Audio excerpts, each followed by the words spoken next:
So, what's the plan?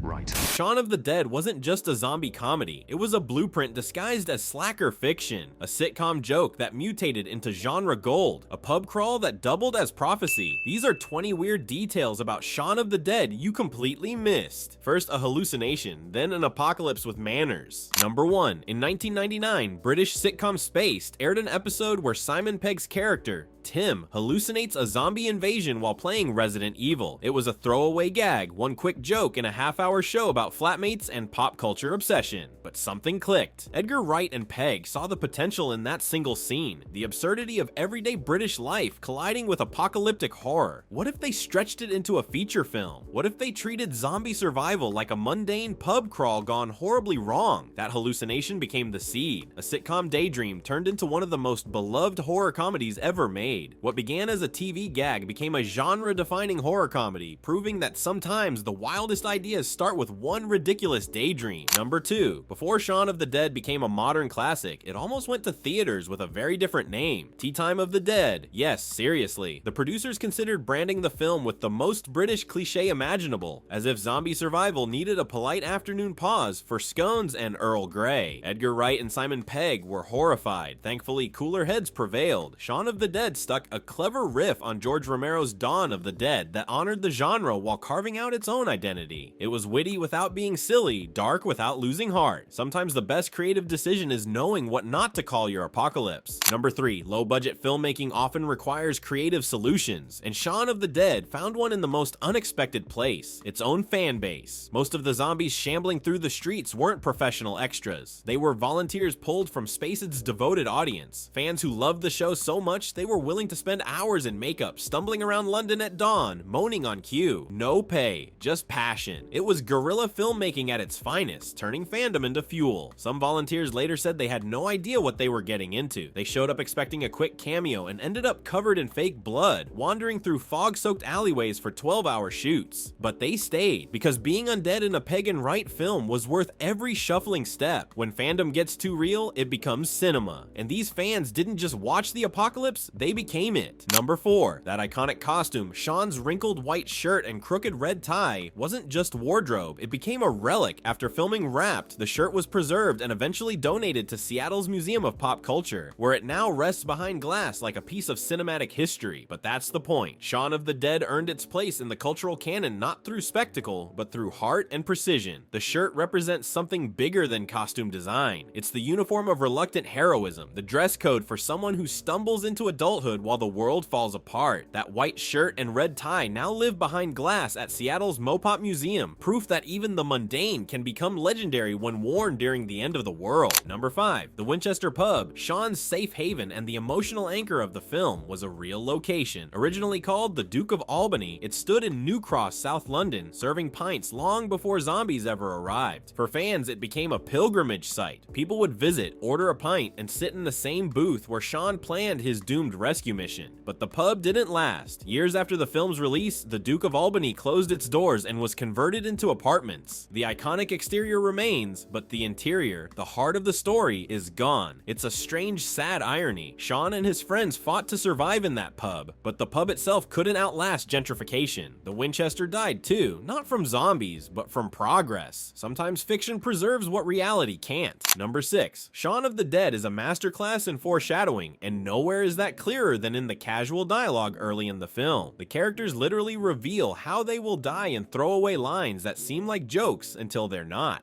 Shaun suggests they take a shortcut, and later, someone dies doing exactly that. David sarcastically says he'll lose his head over this, and spoiler, he does. Ed jokes that he'll die playing video games, and by the end, he's undead in the shed, controller in hand, living his eternal nightmare. It's darkly poetic, like the film itself is winking at the audience. You can miss it on the first watch, but once you notice, you can't unsee it. Every joke carries weight. Every quip is prophecy. This movie foreshadows doom with the precision of a well-marked syllabus. Number 7. The Cornetto that appears in Shaun of the Dead wasn't part of some grand cinematic plan. It wasn't a calculated symbol or a franchise launcher. It was just Edgar Wright's real hangover cure. After a night of drinking, Wright would grab a Cornetto from the corner shop, the sugar and grease offering just enough comfort to face the day. So when they needed a quick gag in the film, the Cornetto made it in. One frozen treat, one moment of product placement that felt organic, but fans latched onto it, and when Wright and Pegg made Hot Fuzz, they included another Cornetto. Suddenly, it wasn't just a snack, it was a symbol, a trilogy marker, a cultural icon born from needing greasy comfort sugar, cinema history born from a headache and a convenience store. Number 8. Before the cameras rolled, Simon Pegg and Nick Frost were real-life flatmates in North London. And yes, Frost really did eat junk food, play video games all night, and annoy Pegg constantly. Their on-screen dynamic wasn't invented, it was documented. The script drew directly from their shared life, the arguments, the routines, the frustration mixed with affection. Pegg would come home from writing sessions to find Frost camped on the couch, surrounded by takeout containers and controller cords. It drove him crazy, but it also gave him material. Ed wasn't a character Frost had to build from scratch. Their friendship wasn't written, it was documented. That authenticity is what makes their dynamic in the film feel so real. You can't fake that kind of rhythm. You can only live it first, then put it on screen. I've known him since primary school.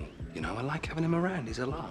Number 9. During a London shoot, dozens of zombie extras waited outside buses in full makeup, pale skin, blood smears, vacant stares. The problem? No visible film crew, no cameras, no context. Just a crowd of moaning, undead-looking people standing on a public street at breakfast time. Multiple London commuters reportedly thought the zombie extras waiting outside buses were real. Some called the police, others backed away slowly, unsure if this was performance art, a prank, or something genuinely horrifying. The production had to scramble to reassure bystanders that this was, in fact, a movie. But for a few chaotic minutes, London genuinely thought the apocalypse had arrived via the 3-7 bus route. Real fear, real confusion, all because the zombies looked too convincing and the timing was too perfect. Chaos almost broke loose over breakfast, and somewhere, Edgar Wright probably smiled. Number 10. Some of the pub extras in Shaun of the Dead weren't actors at all. They were actual staff from local British pubs, people who knew the rhythms of Saturday night crowds, the drunks, the arguments, the glazed over stares at last call. The production team simply told them, pretend it's Saturday night but with zombies, and they nailed it, because honestly, there's not much difference. The extras leaned into their real experience, shuffling, swaying, ignoring everything around them with the practiced detachment of someone who's seen it all. It gave those background moments an eerie authenticity. These weren't people pretending to be zombies. They were people who'd survived enough pub shifts to know that the undead and the blackout drunk occupy the same emotional space. Sometimes casting isn't about finding actors, it's about finding people who've already lived the part. Number 11. When zombies take hits and heads burst in Shaun of the Dead, that chunky splatter isn't CGI. It's frozen peas mixed with fake blood. The practical effects team discovered that frozen vegetables, specifically peas, had the perfect texture and weight to simulate brain matter. They'd pack them into latex heads, add blood, and let the cricket bat do the rest. The result was visceral, tactile, and disturbingly effective. It's also peak British resourcefulness. Why spend a fortune on prosthetics when your local Tesco has everything you need in the freezer aisle? The peas splattered with just enough realism to sell the violence without tipping into gratuitous gore. Turns out British cuisine works surprisingly well for gore, dinner, and a splatter show, courtesy of Edgar Wright's commitment to practical effects and a very specific grocery list. Number 12. Simon Pegg didn't swing a foam prop or a rubber stunt bat. He used real hardwood, a genuine cricket bat, the kind you'd find at a sporting goods store. Heavy and unforgiving, not foam, not rubber, real hardwood. It added authenticity to every swing, every crunch, every impact, but it also added risk. Pegg had to be precise with his choreography, because one miscalculated swing could seriously injure a stunt performer or extra. He later joked that he risked a lawsuit for realism, but the payoff was worth it. The sound design alone, the thwack of wood against latex and bone, sold the violence in a way no CGI could replicate. Pegg wasn't pretending to fight zombies. He was genuinely swinging for the fences, one undead extra at a time. Number 13. If you know your horror history, the names in Shaun of the Dead start to feel like a roll call of genre royalty. Barbara, Shaun's mom, shares her name with the protagonist of Night of the Living Dead. Philip, Shaun's stepdad, references the Romero universe. And then there's the subtler tributes scattered throughout, references to Lucio Fulci and other titans of zombie cinema. Characters are named after horror icons, Fulci, Barbara, and more. Edgar Wright and Simon Pegg didn't just borrow tropes, they embedded respect into the DNA of the script, not parody, a love letter to zombie royalty. It's the kind of quiet homage that hardcore fans notice and casual viewers breeze past, but once you see it, the film deepens. Shaun of the Dead isn't just a comedy, it's a tribute built on the bones of horror legends. Number 14, the extras playing zombies were given one specific direction. Don't act dead, but like drunks at closing time. Stumbling, slow reaction times, vacant stares, slurred moans. The logic was simple. Drunk people at closing time already move like the undead. The swaying, the lack of coordination, the oblivious shuffle through the streets. It's all there. So instead of creating a new physicality from scratch, the actors just channeled every pub night they'd ever witnessed or lived through. The result was unsettlingly accurate. The zombies in Shaun of the Dead don't feel like movie monsters. They feel like people you've seen on the night bus, and that's what makes them scarier. Turns out that's scarier, because the line between zombified and blackout drunk is disturbingly thin. The apocalypse doesn't need to change much, it just needs last call. Number 15, Pete. Shaun and Ed's uptight flatmate delivers one of the film's most memorable rants. He complains that he feels like death, that he's tired of their mess, and that something has to change. The next day, he gets bitten. Exactly 24 hours later, he's a full zombie. Pete complains, "I feel like death," gets bitten, and goes full zombie exactly a day later. It's a perfectly timed gag, mathematical in its precision. Edgar Wright loves symmetry and callbacks, and Pete's arc is a textbook example. His meltdown wasn't just character development, it was foreshadowing wrapped in a punchline, a perfect timing gag, and clever foreshadowing of his fate. The film tricks you into laughing at his frustration, then punishes him for it with surgical narrative timing. It's dark, it's clever, and it's the kind of detail that rewards repeat viewings. Deadlines matter even in the apocalypse, especially in the apocalypse. Number 16. To get his undead groans just right, Nick Frost didn't study horror films or watch zombie performances. He practiced by imitating a pig grunt. Low, guttural, weirdly organic. That's why Zombie Ed sounds oddly farm animalish, like something you'd hear in a countryside shed rather than a horror movie. Frost committed to the bit fully, recording himself snorting and grunting until he found the right tone. The crew found it hilarious, but it worked. Ed's zombie voice is weirdly endearing, which fits the character perfectly. Even in Undeath, he's still Ed, still annoying, still lovable. The apocalypse isn't scary when your best friend becomes a snorting, video game playing corpse. It's snort level funny, and that's exactly the tone Shaun of the Dead nailed. To get his undead groans right, Nick Frost practiced by imitating a pig grunt. Cinema built on livestock impressions. Number 17, one extra playing a corpse wasn't acting at all. He reportedly fell asleep during a break, sprawled out in full zombie makeup and wardrobe. The crew found him, thought he looked convincingly deceased, and just shot around him. No direction, no performance, just pure accidental method napping. When he woke up later, he had no idea he'd been filmed. One dead body extra wasn't acting at all. He reportedly fell asleep during a break, and they shot around him because he looked convincingly deceased. It's the kind of chaotic, low-budget brilliance that defines independent filmmaking. Sometimes the best performances aren't performances at all. They're just exhausted extras who found a comfortable spot and passed out. That's not method acting, that's commitment to napping. And in a film about survival, maybe that's the most honest performance of all. Number 18. The scene where Shaun and Ed throw records at zombies is hilarious, chaotic, and slightly painful, because those weren't prop albums. They were real vinyl from Simon Pegg's personal collection. He brought records from home, knowing full well they'd be destroyed on camera. Some were rare, some were sentimental. All of them were about to be frisbeed at the undead. The vinyl throwing scene, those were real albums from Pegg's collection. Pegg later said it physically hurt to watch them shatter, but he knew it was worth it for the scene. The bit where they debate which albums are worth throwing, Stone Roses? No. Batman soundtrack? Throw it. That's real anguish disguised as comedy. It's a small sacrifice in the grand scheme of filmmaking, but for a music lover, it's borderline sacrilege. That's commitment, or madness. Probably both. Number 19. When characters call for help in the film, the voices on the other end of the line aren't random voice actors. They're Edgar Wright and Simon Pegg. Those background emergency phone voices, Edgar Wright and Simon Pegg. The production didn't have the budget to hire additional talent for throwaway phone voices, so they just recorded themselves. It's a tiny detail most viewers never notice, but it's another example of the film's scrappy, all-hands-on-deck production. Wright and Pegg weren't just writing, directing, and acting. They were also customer service during the apocalypse. Even the apocalypse needs customer service. It's the kind of DIY spirit that makes Shaun of the Dead feel alive. Every corner of the film is personal, crafted by people who cared too much to let anything slide. Number 20. During early script drafts, Edgar, Wright, and Simon Pegg toyed with an absurd ending, a cameo from the Queen. The idea was that after the zombie outbreak is contained, the monarchy would make a reassuring public address, business as usual, stiff upper lip and all. It was quintessentially British, darkly satirical, and completely unfilmable. They couldn't afford it, couldn't get approval, and eventually realized it would have tipped the tone too far into sketch comedy, so they cut it. But the idea lingered in interviews and DVD commentaries, a ghost of what could have been. Sometimes the best creative decisions are the ones you don't make. The Queen never appeared, but the fact that they considered it shows just how fearless and weird Shaun of the Dead almost became. Nearly 20 years later, Shaun of the Dead still hits like a cricket bat to the nostalgia. It's a film built on in-jokes, personal experience, and a deep love for both horror and humanity. It proved you didn't need a massive budget to make something timeless. You just needed frozen peas, real friendships, and a willingness to foreshadow doom like an English lit exam. From Tea Time of the Dead to museum-preserved shirts, from fans becoming zombies to pigs grunting in recording booths, every weird detail adds up to something greater. Sometimes the best stories aren't written in scripts. They're hidden in the props, the bloopers, and the vinyl sacrifices. The apocalypse wasn't the point. Growing up was. And somehow, a zombie comedy about a slacker with a cricket bat became one of the most human films ever made.